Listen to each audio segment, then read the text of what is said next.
asalaamaaleykum mbokk yi ñu seetaan fii ci Jotna Média ñu ngi am mbégte di leen dalal suñu émission empreinte comme niñ ko faral di defee tey nag ñu ngi am mbégte di leen dégtal émission bi fii ci Mbao di dalal ci numéro bi ki nga xamante ne mooy docteur Adama Baytir Diop nekk historien de formation nekk observateur u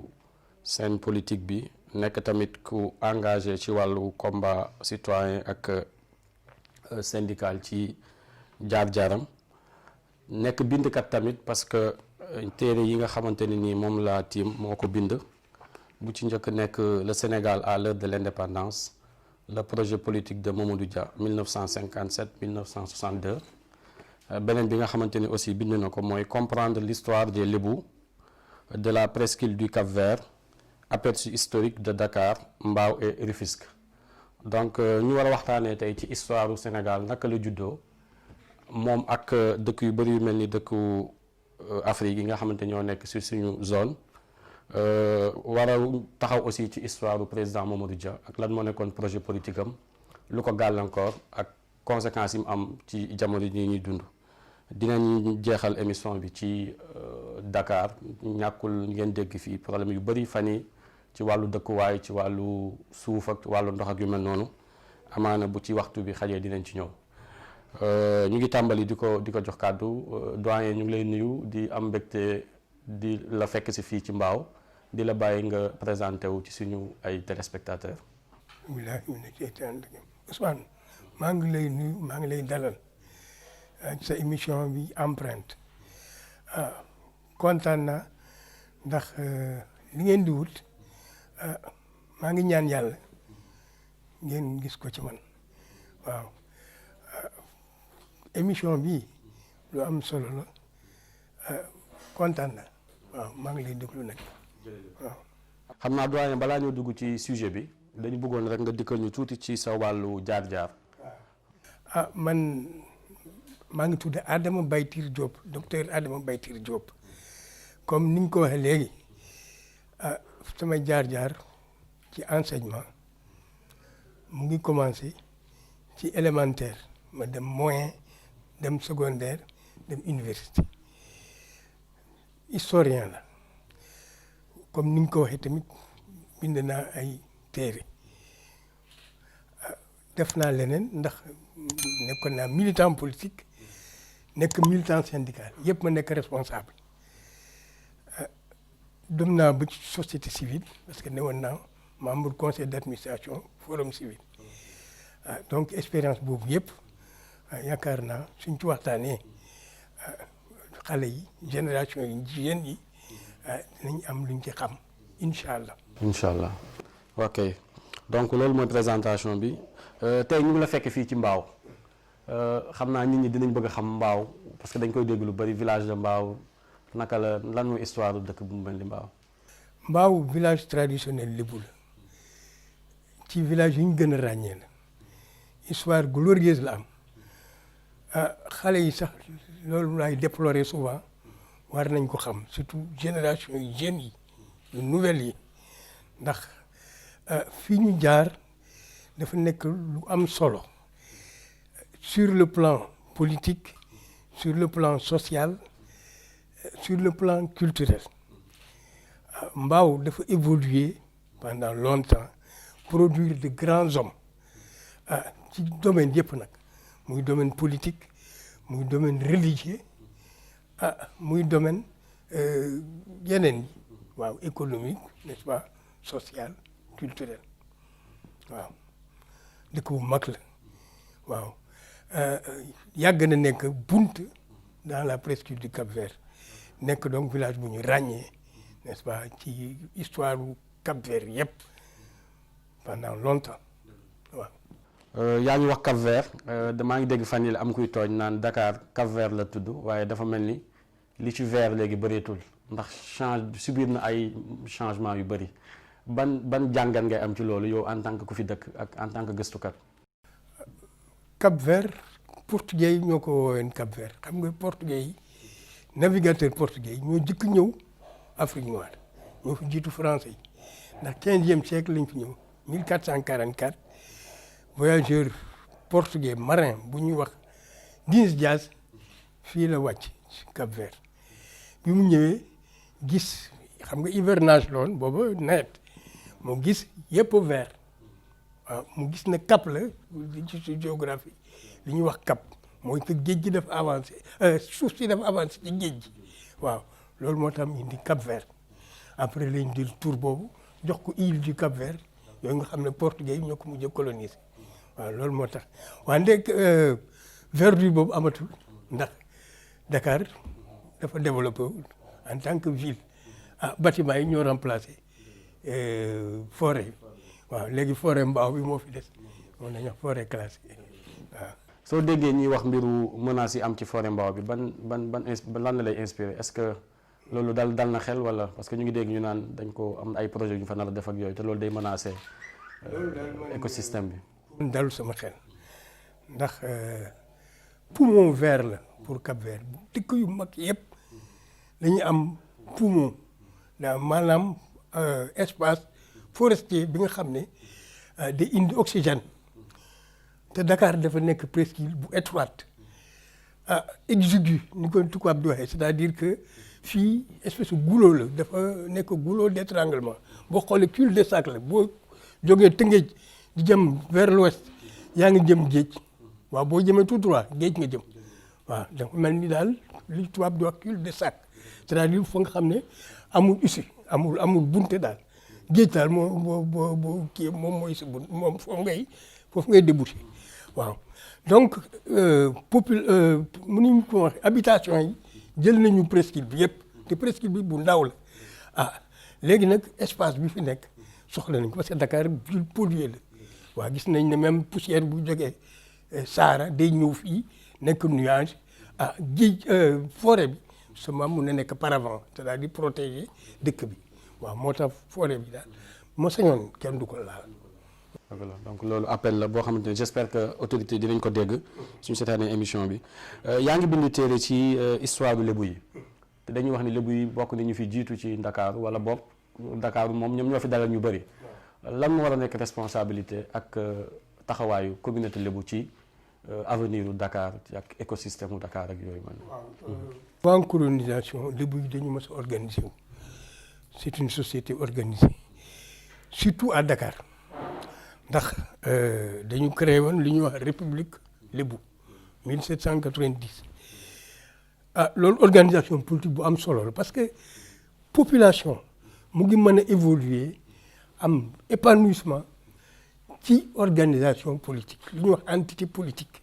bu ñu amul organisation politique du ñu mën a am économie du ñu mën a am société du ñu mën a am culture waaw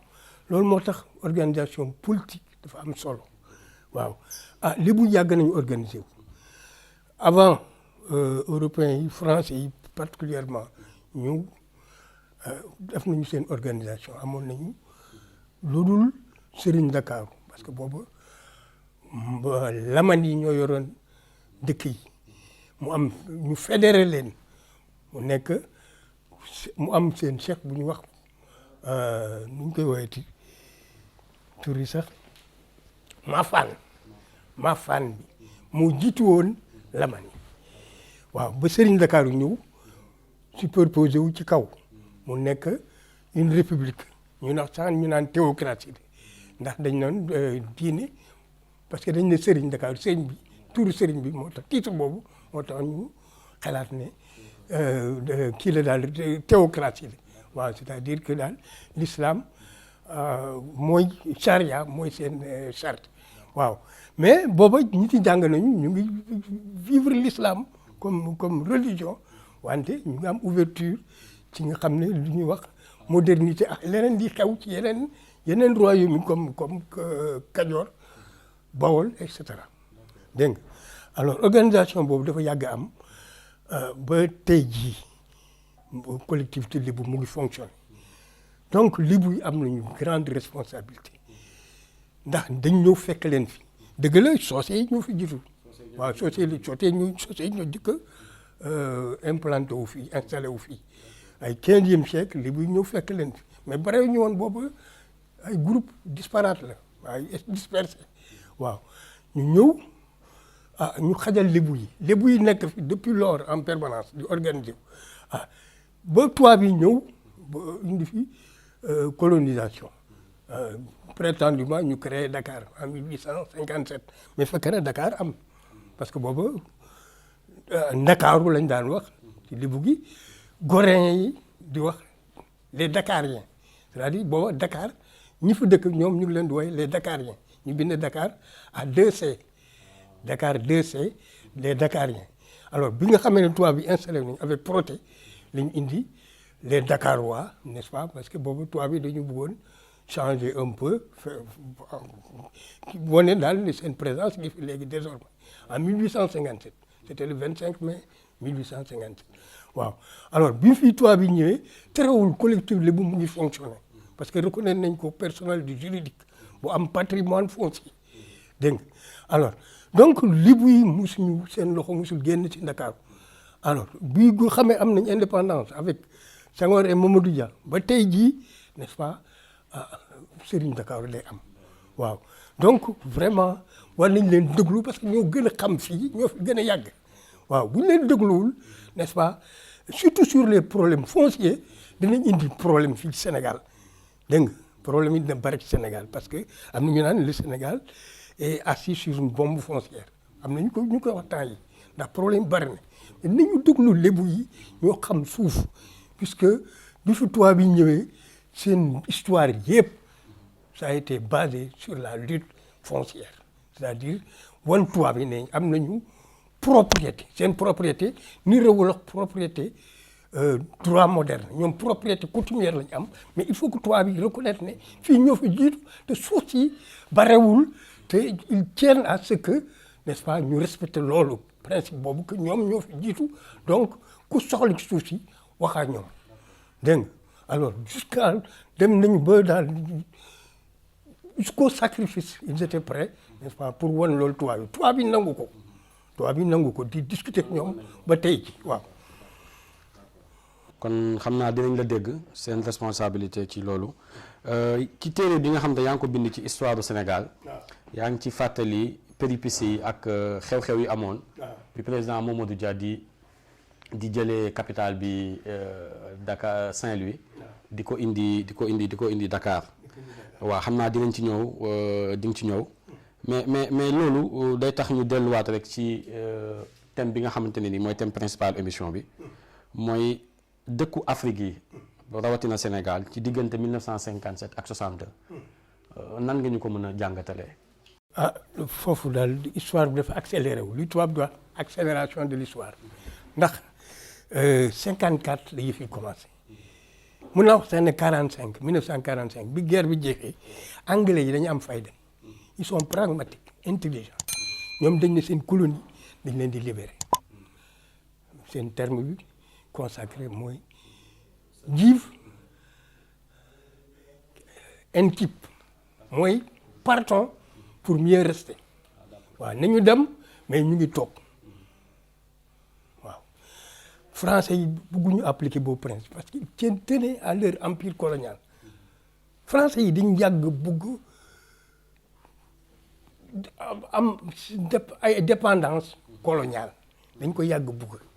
De Gaulle moom moo fi temps yooyu moo ci tey l'homme fort mooy conférence Brazzaville bi 44 ak yooyu donc ñoom noonu la ñu organisé wu ñu ne daal empire bi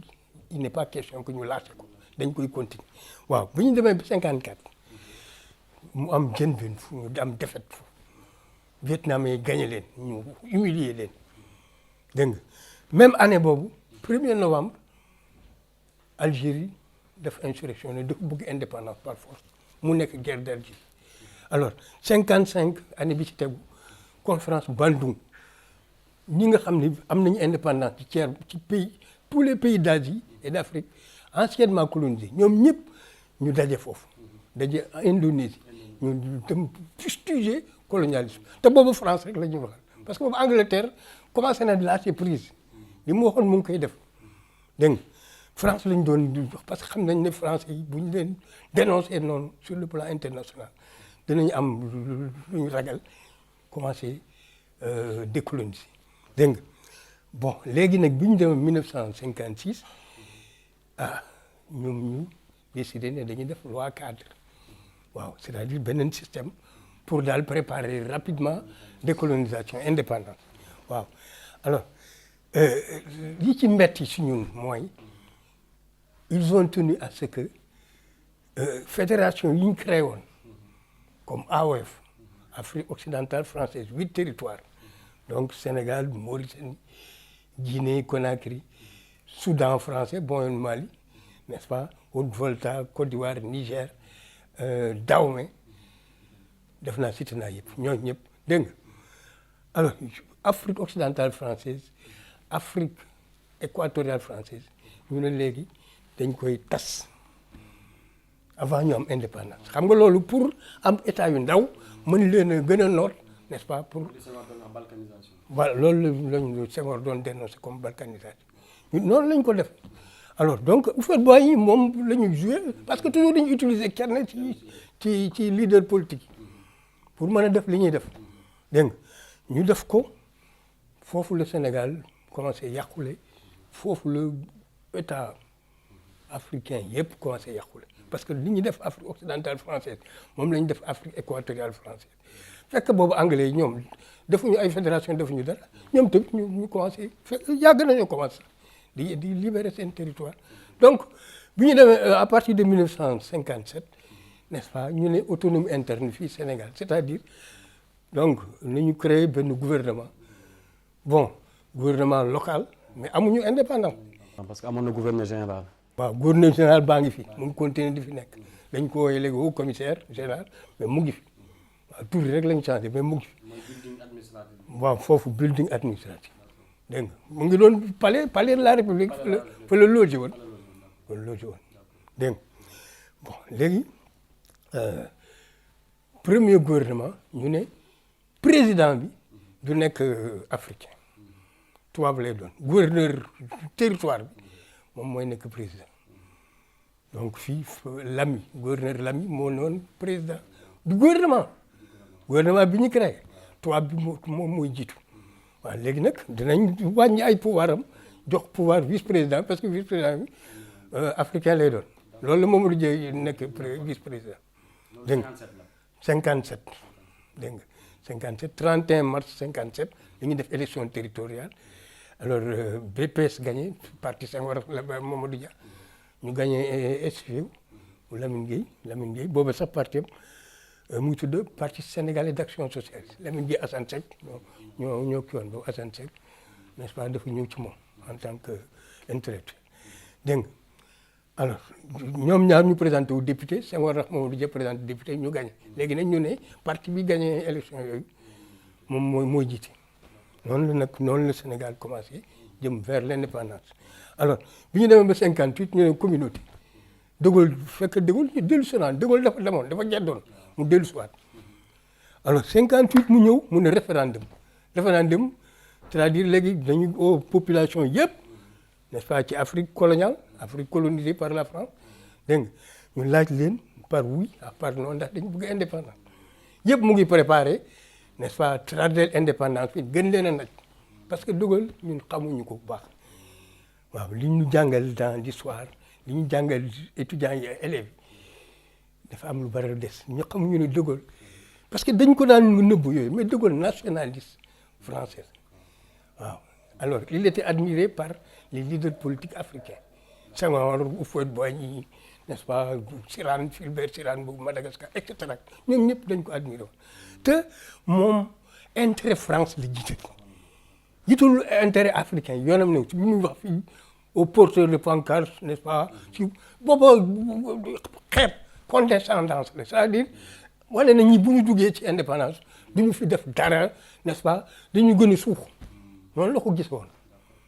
il était un peu raciste sax ñu bare loolu xamuñu mais dafa parce que bëgg France moo tax mu jaral ko lu nekk mais il était raciste parce que dem na ba ne Colette Hubert naan la mën a sëy ak un africain mooy Senghor dégg nga dem na ba ne Monnerville Antillais bi mu mun a nekk président Sénat parce que booba président Sénat bu président France daanoo amee kii daal empêchement moom moo koy ut bëggul woon un noir nekk président de la France. Donc voilà alors ci côté boobu foofu daal moom le problème yi commencé am de manière vraiment très très grave ndax Senghor a ngi wax balkanisation mu ngi jéem a def en sorte n'est-ce pas que ñu bañ a tas bon mais Houphouët-Boigny fële moom mu ngi bëgg a lépp a tas parce que moom Côte d'Ivoire moo ko intéressé te booba rivalité sax dañ leen boole Senghor ak Houphouët-Boigny dañ leen boole ñuy rivaliser querelle de préséance ku nekk wan sa morom ne maa la ëpp daraja quoi dégg nga alors léegi nag ñu créé fédération du Mali n'est-ce pas parce que yëpp c'était pour pallier la balkanisation te empêcher que daal mu am dispersion totale ñu créé fédération Mali 4 états au départ ñaara si des Sénégal ak Soudan mais du ñu dem fenn De Gaulle ngi leen di nag ne du musul reconnaître Mali dañ la recevoir dirigeant mi mais musul leen reconnaître musul reconnaître Mali. te pourtant ñoom ñu am indépendance ci turu Mali lañ amee indépendance fédération Mali. Mali pourtant ci turu Mali lañ amee indépendance. Le 20 juin lañu proclamé indépendance. xale yi loolu xamuñu ko mais 4 avril du première fête de l'indépendance Sénégal 1960 le 20 juin moi j'étais élève à l'époque. J'étais collégien waaw. boobu vice-président Johnson ñëw na mais 20 juin 1960 si lañu jëkk fête indépendance bi fédération bi éclaté nag le Sénégal jël 4 avril waaw jël 4 avril parce que booba 4 avril mooy 1960 moo yoon 59 sax waaw moo yoon kii bi anniversaire transfert de compétence waaw de la communauté franco-africaine bi Sénégal bokkoon n'est-ce pas au Mali sax booba dañ ne duñ ko reconnaître comme entité alors loolu Sénégal date boobu la jël moo tax mu def 4 avril en 61 4 avril la ñu fêté indépendance waaw c'était la première fois. kon mën nañu jàpp ni yéene bi leader africain yi amoon depuis congrès Bamako bu RDA bi pour dajale Afrique kon yéene boobu mujjul antu dafa yàqu te tubaab bi ñoo nekkoon ci ginnaaw. waaw moom yéene boobu enfin c'est que c'est un peu complexe parce que 46 kii Houphouët-Boigny il était progressiste dafa ne woon ko nga xam ne lu mu bëggoon daal mooy une fédération que africain yëpp regroupé waaw bëggoon na daal en tout cas lu mel noonu c'est-à-dire moom solidarité la amoon par rapport n'est-ce pas aux autres leaders africains donc bëggoon daal Côte d'Ivoire ak yeneen dëkk yi n'est-ce pas ñu lëkkoo n'est-ce pas mën a def en sorte que indépendance am au début waaw mais après xam nga dafa demoon sax lëkkaloo ndax communiste yi waaw bi mu demee ba lëkkaloo communiste nag ils ont tout fait pour que mu génn si loolu. yaa ngi koy wax ci téere bi. waaw mais lan moo tax Lamine Gueye demul ci congrès bi ñoom Senghor demuñu si loolu aussi dafa mel ni moo tax Houphouët xaw a tamit dellu ginnaaw moom tamit. loolu mën nañ xalaat na loolu la mais Houphouët boobu mere na leen mais surtout Senghor la mere parce que Lamine Gueye xam nga Houphouët Lamine Gueye jàngal na il a été son professeur de mathématiques Papa Lamine la ko daan wooye Papa Lamine Gueye parce que li mu ko magee sax bariwul 14 ans yooyu la ko war a magee mais bariwul mais tam que dafa jël respecté woon Lamine Gueye te booba Lamine Gueye il était membre du comité directeur de la SFIO alors yëpp réunion yëpp ci këram lañ ko daan réunion kii la réunion africain yi député africain yëpp ñu ngi daan daje këram waaw kër boobu appartement bi mu amoon France fa lañ daan def yëpp alors moom nag xam nga comme kii daal comme responsable ne te SFIO d'accord ñu pourquoi parce que congrès bi li tax SFIO li ñu wax comme prétexte dañ ne communiste yi parti communiste français PCF waaw moom moo créé affaire boobu waaw moo nekk si gannaaw alors moo nekk si gannaaw exactement léegi nag moo leen may sax moyen parce que transport Houphouët-Boigny ñoom ñoo ko assuré ba mu dem Bamako jóge Paris dem Bamako waaw alors yooyu yëpp nag loolu moo tax SFIO xam nga dana rivaliser PCF waaw alors loolu ci loolu lañ kii te Lamine Gueye était membre du comité directeur donc responsable mag la woon loolu moo tax demul waaw moom sax mu dañ ko comprendre bu Houphouët-Boigny en tout cas il avait compris mais pour Senghor moomu taayu ñu ne n'est-ce pas dafa am empêchement ndax booba def noonu de marié ak Jeannette Eboué muy Félix Eboué gouverneur bi noonu Tchad ci jukkoon rallier de Gaulle ci 1940 bi mu def appel bi waaw alors jabara doomam moom lañ dénkoon Senghor alors ñu ne loolu Senghor daal loolu la joxe complexe dem mais il a moom nee na sax aussi du lool rek parce que waa SFI ñoo ko ne bul dem alors mu ne daal il les a écoutés mais après il a regretté mais seulement bi mu jógee foofu moom Houphouët mënatuñu d'accord waaw mënatuñu waaw kenn wóolatul sa morom. mais doyen li ñu seetlu ci histoire politique Sénégal mooy ni mu dugalanteeg France parce que yaa ngi wax Lamine Gueye yaa ngi wax Senghor yaa ngi wax Mamadou Dia ñoom ñëpp amoon nañ ay responsabilités ci gouvernement français parce que on était dans le cadre de la communauté française donc day mel ni dafa jafe woon ci ñoom ñu opérer rupture ak France boobu noonu te loolu day feeñ ba léegi parce que ba tey nii am na ñu naan sax Faidherbe bu ay statut Faidherbe bu ñu ko laal ak nañ ko fi bàyyi ak yooyu ñu nag France suñu diggante boo ñu si mënoon ñëwal tuuti parce que dañoo dugalante trop daal. loolu africains yi sax en général comprendre ñu ko surtout nos voisins là mun ñu ko comprendre parce que France ak Sénégal dañu yàgg nag lëkkaloo waaw dañoo yàgg parce que quand même 1643 le français yi installé wu à Saint-Louis waaw avant sax 1638 ñu ngi woon ci embouchure bi ci wetu bëlu fleuve bi waaw après 1643 lañ fi installé bon alors relations yi continué ba 1960 mën nañu wax bon te français yi li ñu def fii defuñu ko feneen parce que dañu ne assimilation politique d'assimilation école yi ñu créé fii bon d'abord du ñoom rek quoi parce que y avait pas la seule administration coloniale française il y avait aussi les missions xam nga mission chrétienne yi dañuy am tuuti autonomie par rapport ak pouvoir politique français alors ñii son Joseph de Coligny ñi fi indi woon problème yi temps yi pas ñoo jëkk ñëw fi wax Ploermel 1822 yegg si nañu fii déjà Gorée ak Saint-Louis waaw di jàngale catéchisme mais aussi jàngale modernité française c'est-à-dire waaw modernité française c'est-à-dire ci civilisation bi ak yooyu quoi dañ doon jàngale école quoi dégg nga alors donc politique assimilation bi foofu la commencé gën a kii daal parce que commencé na sax bu yàgg mais c'était pas systématisé waaw Faidherbe bi ñëw gën ko kii daal parce que Faidherbe contrairement ak gouverneur yeneen yi fi jiitu moom dafa def ouverture ndax daf ne comme moom polytechnicien la woon ba pare nekk en même temps ethnologue xam daal peuples yi ah surtout les peuples yi ñu considéré comme en retard là waaw daf leen doon étudier jàngoon na wolof ah yeneen langue pulaar am na lu mu ci xamoon ak et cetera dégg nga alors Faidherbe bi ñëw am politique souple c'est-à-dire bu ñu gisee ne surtout à Saint-Louis parce que Gorée moom xam nga réyul noonu te foofu chrétiens yi ñu xawoon ëpp doole mais Saint-Louis y a les traitants moom laa def si sama article boobu c'est traitants yi ñoom ñu ngi fii depuis bi comptoir bi installé wu c'est-à-dire depuis 1643 ils sont là waaw te ñoom ils sont indispensables commerce bi ndax ñoom ñoo intermédiaire ñooy dem uti gomme bi gomme bi sax 17e siècle la ñëw mais avant yi ñu soxlee cuir peau n'est-ce pas et cetera ñoom ñoo ko doon uti di ko jox négociants yi nag ñoom ñoo yor comptoir bi parce que comptoir bi li ñuy wax comptoir mooy loolu quoi c'est-à-dire dañuy installé wu am ay magasin di ci def ay marchandises di ko jaay waaw alors léegi nag traitants yi Saint-Louisiens yi ñoo leen ko daan fournir te buñ fi nekkul dara lu dox waaw alors loolu nag moo tax cohabitation bu yàgg boobu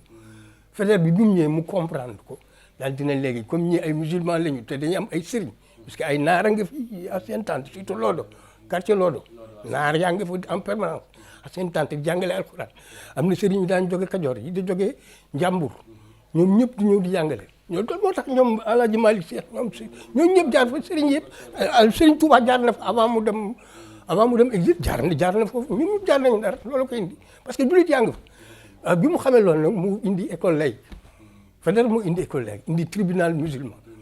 waaw après si kanam bu ñu fi jógee ñu indi médersa donc politique d'assimilation boobu n'est-ce pas boole ko choyer Sénégal mun naa ko mën a xam nga daa fi dégg temps yi ñu naan Sénégal ni ñu ko doon traité par rapport ak yeneen ko lii effectivement waaw dañu parce que implantation française dafa yàgg fii waaw te ñu dem ba daal tubaab yi aussi noonu lañu mel quoi français yi sur ce plan ñoom niroo ñu anglais yi dañu ñëw bëgg bàyyi la nga développé wu c'est sa culture mais ñoom dañu ñëw ñu ne dañu bëgg daal ñëpp niroo ñoom waaw alors boo nekkee musulman un bon musulman la donc doo mën a nekk assimilé loolu moo tax on se trompe souvent mais Saint-Louisien surtout à partir des traitants noyau boobu ñu formé ñëpp ñëw seen wet ñu def creuser alors ñooñu ils sont restés musulmans mun ñoo nekk assimilé Lamine Gueye dañ ko créé considéré comme assimilé mais il n'était pas assimilé parce que moom daan na wax ne man ku wax ne du may julli rek man baalu ma la ko te moom Alaaji Maalik ko jàngal moo Serigne Babacar Sy ko jàngal dégg nga voilà alors donc assimilation boobu ñu indi les institutions françaises institutions républicaines parce que indi nañ fi députation indi fi municipalisation indi fi conseil général dégg nga alors yooyu amul woon feneen daw me doon na ko laaj musuñu ko bugg français yi musuñu bëgg a jox leen ko dégg nga daw me jàkk na ko laaj li Sénégal am ñu am ko mais français yi musuñu bëgg a jox leen ko alors loolu moo fi sax nag ba 1960 loolu moo tax Lamine Gueye Senghor ñoom bëgguñu woon sax indépendant dañ bëggoon ñu xaar ba ci kanam ñu defar africain yi bu ñu daal waaw ba ñu voilà waaw ba am sax formation technique formation scientifique ba mën a rivaliser un peu avec les blancs ñu door am indépendance Senghor loolu la bëggoon Lamine Gueye itam loolu la doon xalaat. donc Senghor ak Lamine Gueye loolu moo nekkoon seen projet mais Mamadou Dia moom moo gisul woon loolu. Mamadou Dia moom cas particulier parce que xam nga tubaab bi ñu ñëwee def assimilation jël territoire bi partagé ko en deux parce que dañ jël axe Saint-Louis Gorée waaw du intégré si Dakar à partir de 1850 léegi ñu ne côte bi yëpp ak escale fluviale yi c'est-à-dire à partir de Dagana ba Bakel waaw xam nga yow commerce bi moo taxoon ñu ne ñooñu ñëpp daal ay citoyens lañu dégg nga maintenant ñi si des du ñu ay citoyens alors citoyens am nañu droit comme droit yi France droit politique droit civil waaw am nañu droit politique droit civil waaw alors droit civil boo xoolee du bari la ci biir c'est-à-dire donc liberté waaw liberté d'association liberté de conscience n'est-ce pas yëpp ci biir daal yëpp ci biir aller et venir yooyu yëpp ci biir dégg nga alors ñu ne théoriquement am nañ ko waaw mais nag dans les faits am na toujours ay problème parce que tubaab yi dañuy ñaane nit ñu lool waaw alors donc clivage boobu moom marqué Mamadou Dia parce que Mamadou Dia xombal la judd 1911 boobu il faut nga dëkk boo bëggee nekk boo waree nekk citoyen da ngay judd ci fi ma wax quoi waaw 4 communes yi waaw bu créé nañ 4 communes Saint-Louis 1872 Gorée 1872 Dakar 1880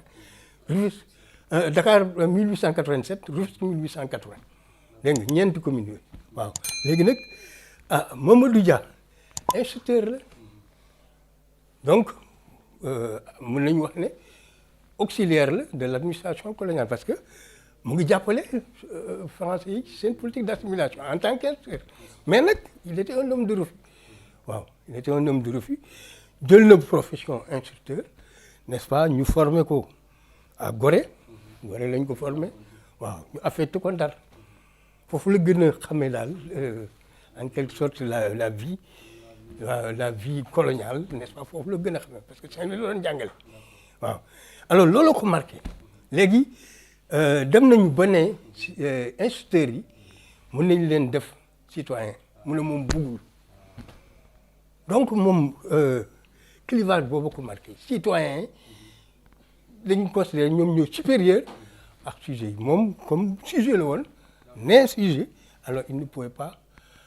en quelque sorte accepter cet état de fait waaw alors loolu ko marqué loolu tax mu nekk ku radical et il va montrer cela dès qu'il devient député waaw 1956 mu nekk député parce que au début Senghor jëlu ko woon comme député waaw dafa jëloon Abbas Gueye waaw léegi na mu jël ko yàlla def bi nga xamee ni créé nañu conseil de gouvernement premier conseil de gouvernement Senghor dafa xawoon ragal waaw parce que booba moom catholique la xamul dëkk bi bu baax parce que Senghor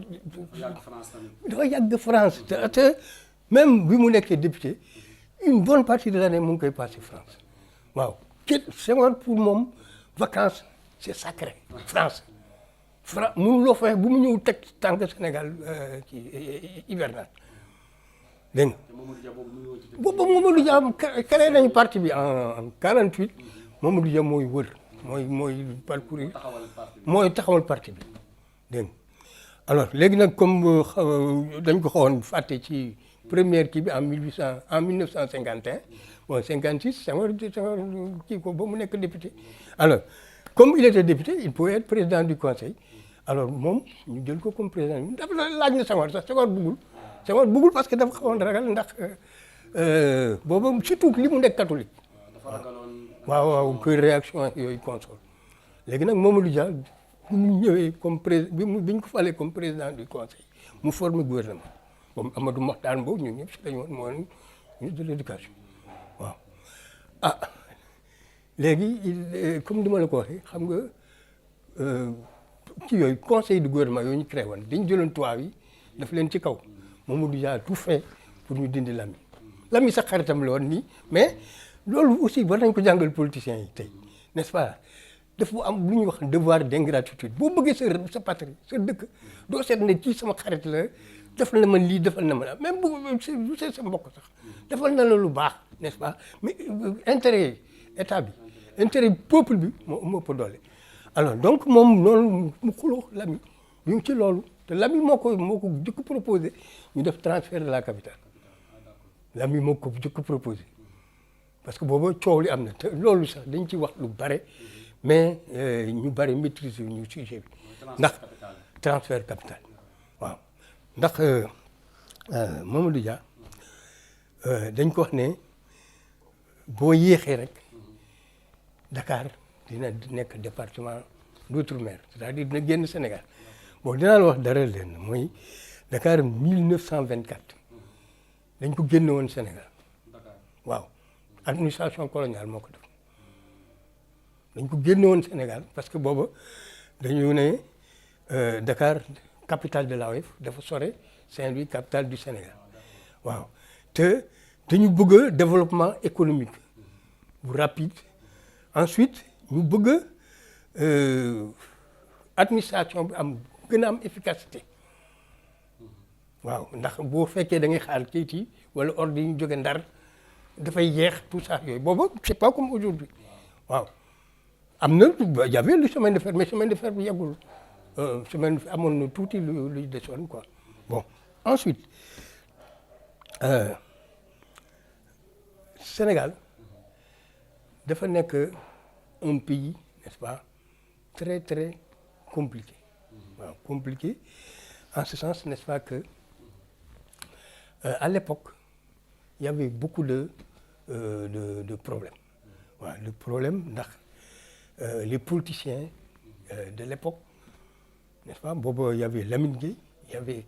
Galandou Diouf il y avait Blaise Diagne n'est-ce pas alors ñoom ñëpp daal ñu ngi woon ci rivalité waaw rivalité boobu Blaise Diagne moo fi nekk mais comme Blaise Diagne dafa xawoon baisser les bras un peu dans la lutte parce que dafa xawoon il est en 1923 donc année bi jiitu dafa signé woon le pacte de Bordeaux waaw gën a daal yëlëmal li mu doon xeex contre les colons alors tout ça gars ñi daal ñu ne léegi dañuy créer circonscription de Dakar et dépendance boobu fii la ñu jël comme mbaaw gi la ñu jël comme limite boolu ñu si Tëngéej waaw alors diggante Dakar diggante mbaaw ba biir Dakar yëpp ñu ne bokkatul Sénégal léegi nag entité territoriale mooy d'ailleurs 9e territoire de l'AOF ñu def ne mooy 9e territoire de l'AOF 8 territoire la woon léegi Sénégal dégg nañ ko en 2 alors précédent boobu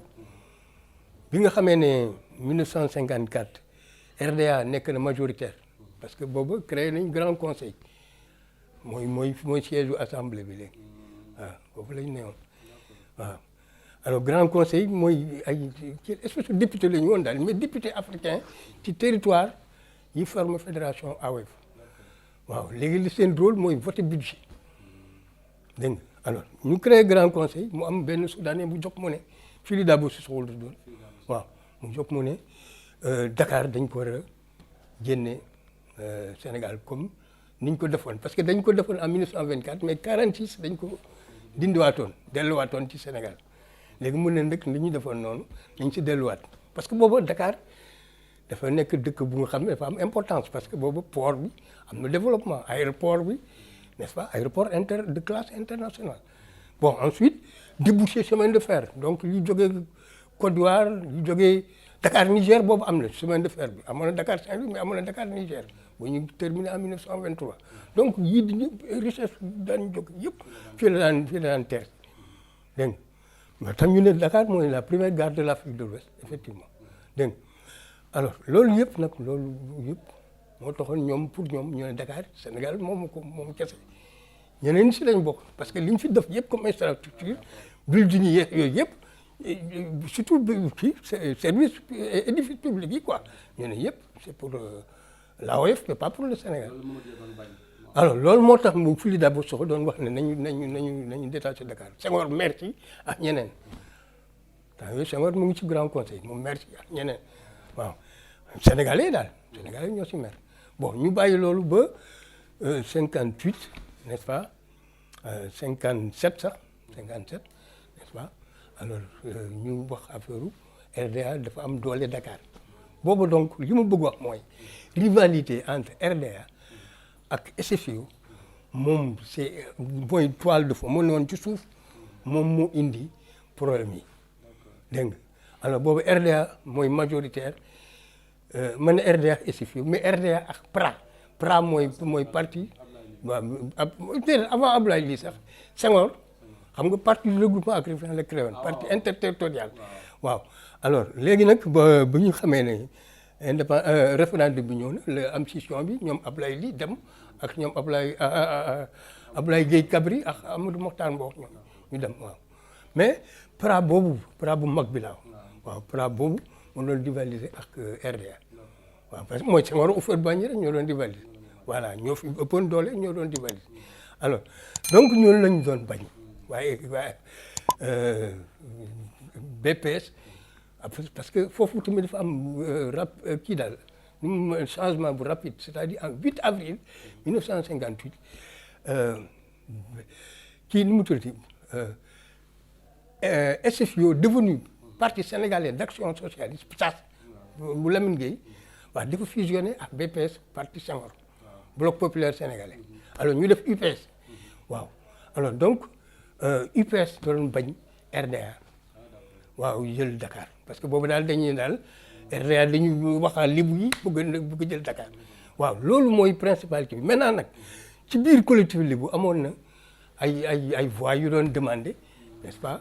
waaw ñu génne Dakar def ko département d'outre-mer nag mais du forcément en quelque sorte n'est-ce pas intégration à la France bon c'est-à-dire comme lu ñuy wax dom-tom quoi waaw dom-tom comme réunion kii bon espèce d'intégration la mais je veux dire par là que ñoom les Lébu certains Lébu bokk ñoo doon xalaat ne loolu mun na nekk mais booba waa RDA yi ak ñeneen ñoo ko jëkk xalaat waaw alors dañ doon jéem influencer mais finalement il y avait pas une minorité daal ci Lébu yi ñoom ñoo ci woon moo taxoon 58 bi kii bi amee ñu ne su fekkee voté ñu oui alors ils vont demander la départementalisation de Dakar. D'accord waaw xam naa nag émission bi neex na am na solo mais dañ koy yemale fii surtout ci président Mamadou Dia comme ni nga ko waxee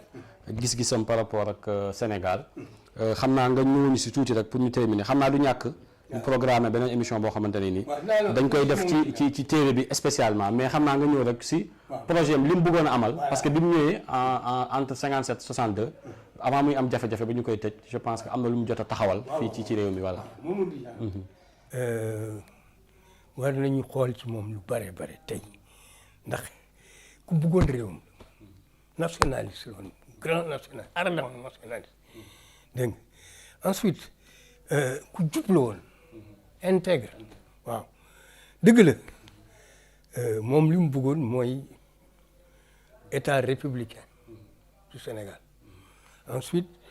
nation prospère waaw na dëkk bi n'est-ce pas développé wu dégg nga bon amoon na projet socialiste waaw donc dafa bëggoon moderniser dëkk bi ensuite mu rendre ko prospère c'est-à-dire riche waaw mais difficulté bi mu amoon mooy il n'était pas un tacticien c'est-à-dire li mu bëggoon réaliser dafa am mu ko waroon defee te defee ko noonu waaw alors comme ni ñu waxee am na benn penseur bu ne James Clark la tudd mu ne l'homme politique pense à la prochaine élection l'homme d'État pense à la prochaine génération waaw donc Mamadou Dia ay poste accroché wu ci woon noonu jéem a garder poste am conserver poste am en tant que président du conseil loolu moom ci wu ko woon waaw soxalu ko woon li ko intéressé woon mooy liggéey alors donc tactique bi mu waroon def c'est-à-dire jéem a concilier wu avec les élites ñi ko xam ne ñoo ko doon créer jéem defu ko waaw alors ensuite moom am na ku ne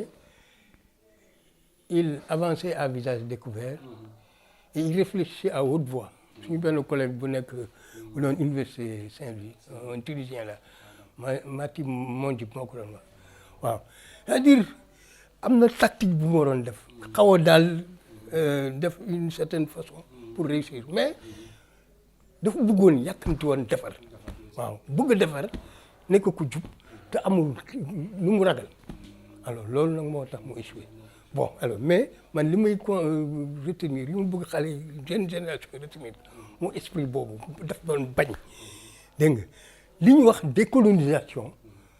n'est-ce pas mooy nga jóge ci situation coloniale dem ci beneen situation sinon bu fekkee situation bi nga jëkkoon nekk muy situation coloniale dindiwuloo ci li nga ci war a dindi c'est-à-dire structure économique bi boo ko dindiwul n'est-ce pas li ñuy wax néocolonialisme mooy am alors moom mu di jël loolu la doon bañ il a lutté contre le néocolonialisme c'est-à-dire que français yi ñu jóge fi progressivement c'est-à-dire koom-koomu réew ñu jox ko waa réew waaw loolu la doon liggéey waaw te temps bu mu ko doon def c'était trop tôt parce que ñi mu ko seqaloon comprendre ñu bëgguñu woon waaw. d'accord jërëjëf Diop ñu ngi lay remercier di am mbégte nga def ak yow émission bi te xam naa ni ñi di seetaan jàngee nañ si lu bari xam naa ñu bëgg a gën a xóotal mën nañ dellu ci téere bi nga xamante ne nii moom laa wax ni yaa ko bind le Sénégal à l'heure de l'indépendance le projet politique de Mamadou Dia 1957-1962 donc fii nii ñoo nga ci lu bëree bëri ci li jiitu indépendance ci transfert capital bi ci projet économique bu Mamadou Dia ak lépp li nga xamante ne nii soxla nañ ko xam ci moom. beneen livre bi mooy comprendre l'histoire des Lébou donc de la presqu'île du Cap-Vert aperçu historique de Dakar Mbao et Rufisque lii tamit xam naa suñu mbokk yi ne ci parti bi te di teew wàllu formation ak képp koo xamante ne aussi histoire bu Dakar intéressé na surtout jamono yi ak coow yi am débat foncier bi ak noonu dinañ ko si mën a fekk xam naa du ñàkk bu ko yàlla dogalee dinañ fi jaarat ci beneen yoon pour que suñu génération comme ni nga ko waxee li ñu war a xam ci histoire réew mi ñu xam ko pour ñu mën a xam fu ñu mën a teg suñu tànk donc ñu ngi lay gërëm di la sant di la bàyyi nga def sa kàddu gu mujj. en tout cas waaw kontaan naa ndax réew mi dañ ko war a changer boo gisee ma yëngatu nii dama considérer ne que élection bu ñëwee nit ñi war nañu moytu parce que ku xam comprendre enjeu yi war ñu ko fal mu nekk président te léegi dafa am confusion bu mag dañuy gis nit rek ñu gaaw a topp gannaaw nit ñi ku fi bëgg présenté wu na wane projet bu dal xelu nit ñi waaw te enjeu yi tey ñu doon la enjeu yi démb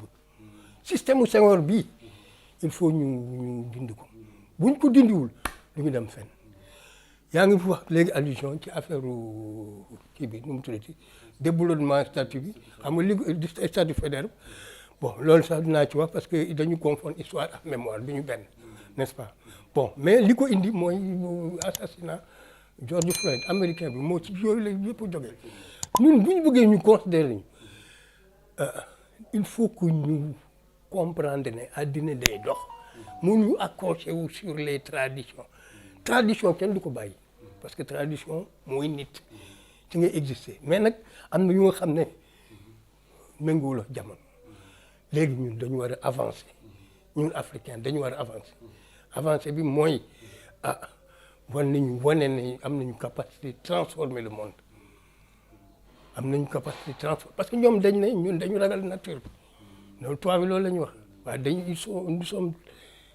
accrochés à la spiritualité am na solo mun nañu avancer en même temps ñu ubbeeku ci science ak technique conserver suñu spiritualité waaw donc loolu daal moom waaw mooy appel waaw maa ngi leen di ñaanal waaw ngeen dem de l'avant ngeen am ndam ci li ngeen di liggéey waaw des jeunes comme vous vraiment le Sénégal en a besoin waaw. effectivement merci jërëjëf waa kay Diop jërëjëf.